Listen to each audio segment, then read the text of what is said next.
Bismillahirrahmanirrahim. Assalamu alaikum. Welcome to my channel Oxford Learning. And today I have selected a topic and it is learn tenses in an easy way. Speak English confidently. Basically हमारा problem क्या है कि हमें लगता है कि हम English को सीख नहीं सकते। लैंग्वेज शायद बहुत डिफ़िकल्ट चीज़ है जिसको हम या शायद हम उस तरह से सिखाते नहीं हैं कि जिस तरीके से हमें सिखाना चाहिए। बेसिक रूल्स को हमने हमेशा इंग्लिश को एक बहुत ही डिफ़िकल्ट लैंग्वेज के तौर पे प्रेजेंट किया है, but basically it's not a difficult language. इसको सबसे बड़ी बात तो ये है कि टेंसेस, बेसिक रूल्स, वर्ब की फॉर्म्स, ये तमाम चीज़ें अगर हम अपनी ही लैंग्वेज में सिखाएंगे, उर्दू में सिखाएंगे, तो आई थिंक ये ज़्यादा बेटर होगा। और हर वो स्टूडेंट जिसको लगता है कि वो टेंसेस नहीं कर पाएगा, आई होप कि मेरी ये सीरीज़ जो है या मेरी इंग्लिश की जो वीडियोस हैं, उनके बाद उनके कुछ नॉलेज में इस तरह से इजाफा हो जाएगा कि अगर वो प्रैक्टिस करेंगे, अगर वो क्योंकि मैं इसमें कुछ वर्कशीट्स ऐड करने जा रही हूँ इंशाल्लाह वेरी सून, जिसमें अगर वो प्रैक्टिस के साथ वो काम करते जाएंगे तो उनको बहुत अच्छे तरीके से एक तो राइटिंग आ जाएगी, सेकेंडली वो इंग्लिश के सेंटेंसेस मेकिंग में बहुत ही परफेक्ट हो जाएंगे। काफ़ी सारे ऐसे रूल्स हैं, काफ़ी सारी ऐसी एक्टिविटीज़ हैं जिनके साथ अगर वो इंग्लिश की प्रैक्टिस करेंगे तो बहुत जल्द एक अच्छा पैराग्राफ कंपोज फॉर्म में लिख सकते हैं। क्योंकि इंग्लिश लर्निंग में कुछ चीज़ें इंपॉर्टेंट हैं। सबसे पहले ये टेंस ज़रूरी है और सेकेंडली ये चीज़ ज़रूरी है, वर्ब की फॉर्म ज़रूरी है। वर्ब क्या चीज़ है, वो क्या चीज़ है और उसको हम किस तरह से डिफ़ाइन करते हैं और कितनी फॉर्म्स होती हैं। आपको पता है 3 फॉर्म्स हैं, तो आगे वाली जो भी जिस तरीके की वो जितनी मेरे से हो सकी हैं वो मैं इंशाल्लाह ताला अपलोड करूँगी आपके पास। At least I will upload the 100 pages of verbs कि जिनमें आपको मैं समझाऊंगी उसके मीनिंग के साथ कि इसका मतलब क्या है, और अगर इसको हम पास्ट में लेके जाते हो तो उसका मतलब क्या बन जाता है, और उसके बाद पास्ट पार्टिसिपल में लेके जाते हो तो उसका क्या मतलब होता है।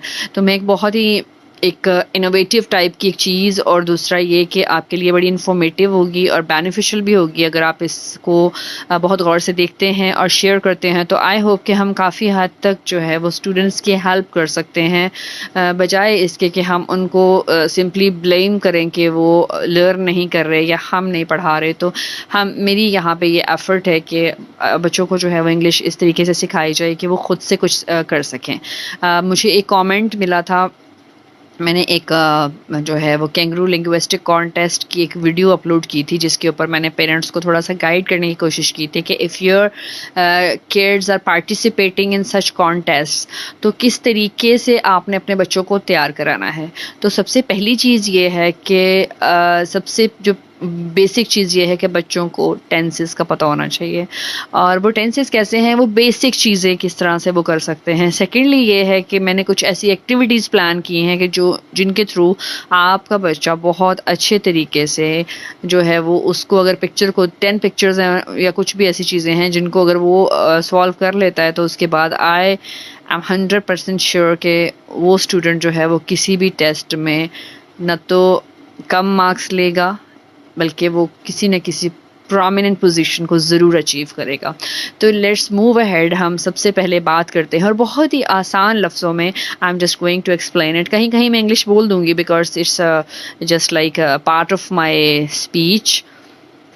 मुझे मतलब एक हैबिट है। सबसे पहली चीज़ है व्हाट आर टेंसेस। इसको इंग्लिश के पैराग्राफ को देख के डोंट बी अफेयर्ड, खौफज़दा होने की ज़रूरत नहीं है। टेंसेस क्या चीज़ हैं? टेंस बेसिकली हम ज़माने को कहते हैं। ज़माना क्या है? हमारी ज़िंदगी में 3 तरह के दौर आते हैं। हमारी ज़िंदगी का जो दौर ये चल रहा होता है ये प्रेजेंट है, जिसका जो टाइम है वो बहुत शॉर्ट होता है, बट बेसिकली उसको लम्हा मौजूद कहते हैं। और उस लम्हा मौजूद में जो भी चीज़ होती है, जो भी हमारी प्लानिंग्स होती हैं, वो पास्ट बन जाती हैं। एक मोमेंट के बाद नेक्स्ट मोमेंट जब आता है तो वो पास्ट जो गुजर जाता है, जैसे आज का दिन गुजारा तो पीछे वाला दिन जो है वो आपका पास्ट बन गया। क्या आपने कल क्या किया था? तो पास्ट जो है वो, और फिर उसके बाद हम कुछ प्लानिंग्स करते हैं that what we are going to do, और ये दोनों चीज़ें जो हैं वो हमारे प्रेजेंट और पास्ट से मिलके बनती हैं, that is our future. Tenses are verb types that convey the timings, continuation, and accomplishment. Timing आपकी चीज़ जो अभी चल रही है, सेकेंडली कंटिन्यू है या फिर वो कंप्लीट हो चुकी है, of an action or condition in relation to the time at which comment about it is made. There are 3 major tenses. आपका काम या तो वो पास्ट में हो चुका है, या फिर आप उसको कर रहे हैं, या फिर आप उसको करेंगे। So that is the 3 things: present आज का टाइम, पास्ट गुजरा हुआ टाइम, और फ्यूचर आने वाला टाइम। तो ये चीज़ें जो हैं बेसिकली ये 3 टेंसेस हैं। अब इनको हम कैटेगराइज किस तरह से करते हैं वो हम नेक्स्ट वीडियो में we will talk about it in the next video, but right now I am just going to show you a picture here. अब यहाँ पे डिफाइन कर रहे हैं, बहुत ही खूबसूरती से इस पिक्चर में डिफाइन किया गया है 3 जो एजेस है, इराज हैं उनको। फर्स्ट में देखिए आप पास्ट को जो है, पास्ट का एरो जो है वो इज गोइंग बैकवर्ड, पीछे की तरफ जा रहा है। The present is continuously on the screen, इस पर कोई भी एरो नहीं है कि मौजूद है। And future is going ahead, future में हम जो एरो है उसको, वो जो एरो है वो डिस्क्राइब कर रहा है कि आप उधर जाएंगे, जो कि आपके लिए एक अननोन डेस्टिनेशन है। जब तक वो आपके सामने नहीं आ जाता, that is your unknown destination. So the next thing is I'm going to explain the present tense. The present tense refers to something which is happening or occurring right now, जो चीज़ अभी हो रही है, that is present tense. The present tense is sometimes known as a simple present tense or present simple. 2 तरह से हम इसको describe करते हैं। Number 1 is a simple present and present simple. तो next is the past tense refer to which occurred or existed in the past. कुछ चीज़ें जो पहले हो चुकी हैं हमारे पास, हमने उनको भी बताना है कि what हमने पीछे क्या किया था, अब हम क्या करते हैं और आगे हम क्या करेंगे। So these things are included. The past tense is also known as a simple past or past simple. You can say the future tense relates to anything that has not yet happened already. The terms will and shall be used in the future tense. Term हम use करते हैं will और shall be कर सकते हैं, simple shall be करते हैं। Used in future tense, आने वाले दौर के लिए एक्सप्लेन करने के लिए यू ऑलवेज यूज will और shall। तो ये 3 चीज़ें। And here is a chart, here is a chart. यहाँ पर एक चार्ट आपको नजर आ रहा है, इसमें टेंस, सबसे पहले तो टेंसेस की हेडिंग दी गई है। टेंस का मतलब है जमाना, तो पहला टेंस क्या जा रहा है हमारा, present tense. The second tense is past and the third one is future tense. अब यहाँ पे कुछ सेंटेंसेस बने हुए हैं जिनके थ्रू जो है वो आपको बहुत अच्छे तरीके से पता चल जाएगा थोड़ा सा। लाइक पहला सेंटेंस है, it tells about what is happening currently, कि अभी आप क्या कर रहे हैं या आप क्या करते हैं। आई लिव इन यूएसए, मैं यूएसए में रहता हूँ या रहती हूँ। I am in class 10th, मैं क्लास 10th में हूँ। अभी प्रेजेंट है हमारा ये वाला।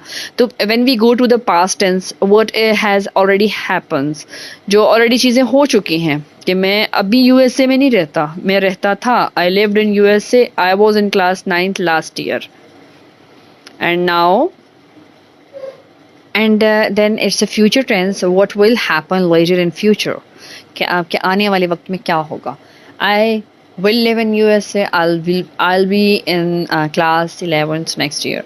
तो ये 3 चीज़ें basically if you understand you will be able to make a perfect sentence by using by understanding the tenses or by understanding the terms and conditions of the in grammar, English grammar specially. तो ये तमाम चीज़ें जो है वो understand करना, अगर आपने बेसिक चीज़ों को अंडरस्टैंड कर लिया तो बहुत अच्छे तरीके से आप समझ सकते हैं। अभी हम इनके सेंटेंसेस भी बनाएंगे, लेकिन उससे पहले मैं आपको बताऊंगी कि वर्ब टेंसेस में प्रेजेंट के 4 आगे पार्ट्स हैं। सिंपल आते हैं, फिर उसके बाद आते हैं प्रोग्रेसिव, फिर परफेक्ट आते हैं, फिर परफेक्ट प्रोग्रेसिव आते हैं, राइट। सिंपल में क्या चीज़ होती है कि आपका एक सिंपल सेंटेंस है कि मैं ये काम करता हूँ, मैं जाता हूँ, मैं जाती हूँ। दिस इज प्रोग्रेसिव, ऐसी चीज़ है कि जो चल रही है, लाइट वो अभी है तो करंट में, मगर वो कंप्लीट नहीं हुई, कब होगी, कल होगी, परसों होगी, कब होगी वो नहीं पता, प्रोग्रेसिव है। परफेक्ट है कि वो काम मुकम्मल हो चुका है, आपका प्रेजेंट में ही है बट वो काम मुकम्मल किया है आपने, अभी किया है, एक मोमेंट में किया है, थोड़ी देर पहले किया है, लेकिन वो प्रेजेंट में कंप्लीट किया है आपने। फिर परफेक्ट प्रोग्रेसिव, कि वो टाइमिंग के साथ, कि किस टाइम पे आपने उसको किया था, जो कंटिन्यू था ना वो किस टाइम पे आपने किया, that is perfect progressive. Past पे चले जाते हैं तो सबसे पहले सिंपल सेंटेंस, कि मैंने वो करता, मैंने किया था, मैं गया था, मैं गई थी, मैंने खाया था। These all are the simple past tenses. Progressive में कॉन्टिन्यूअस के साथ, कर रहा था, कर रही थी, इस टाइप से परफेक्ट कर चुका था, ये तमाम चीज़ें। और उसमें फिर सेम इसी तरह से जो है वो आपका परफेक्ट प्रोग्रेसिव में आ जाता है टाइम और उसके साथ कि आपके टाइम के साथ कि 4 बजे कंप्लीट कर चुका था, राइट। ये चीज़ें मैं 1 साल पहले कंप्लीट कर चुका था। This is a simple same thing with the future. Simple में जो है करूँगा, कर रहा हूँगा, परफेक्ट कर चुका हूँगा, ठीक है ना। फिर परफेक्ट प्रोग्रेसिव में वही चीज़ के टाइम में कब करूँगा, परफेक्ट टाइम के साथ। So these are the basic things of the tenses. और इसमें जो है वो अगर आप इस तमाम चीज़ों को सबसे पहले आप अंडरस्टैंड करें, इस वीडियो को 2 से 3 बार भी अगर देखते हैं ना, आप इसको डाउनलोड कर लीजिए या जिस तरीके से भी, तो आप इसको अंडरस्टैंड कर सकते हैं ईजिली इन अनदर वे कि आपको इंग्लिश की जो बेसिक टर्म्स हैं वो आपको समझ आ जाएंगे। इंशाल्लाह ताला मैं कल भी कोशिश करूँगी कि मैं ज़्यादा से ज़्यादा वीडियोज़ अपलोड कर सकूँ ताकि आपको इन्हीं जो समर ब्रेक है उसके अंदर ही आप अच्छी तरह से इंग्लिश को लर्न कर सकें, इंग्लिश के रूल्स को सीख सकें। फिर आपकी वोकैबुलरी आपने कैसे इंप्रूव करनी है, that is the most important thing, and you need to do some practices. और वो प्रैक्टिसेस भी इंशाल्लाह ताला आई विल अपलोड, और आप इस पे काम कीजिए। कंप्यूटर के साथ साथ हम ये तमाम चीज़ों के ऊपर काम करेंगे। तो तब तक के लिए thank you so very much. अल्लाह हाफिज़, स्टे ब्लेस्ड, बाय।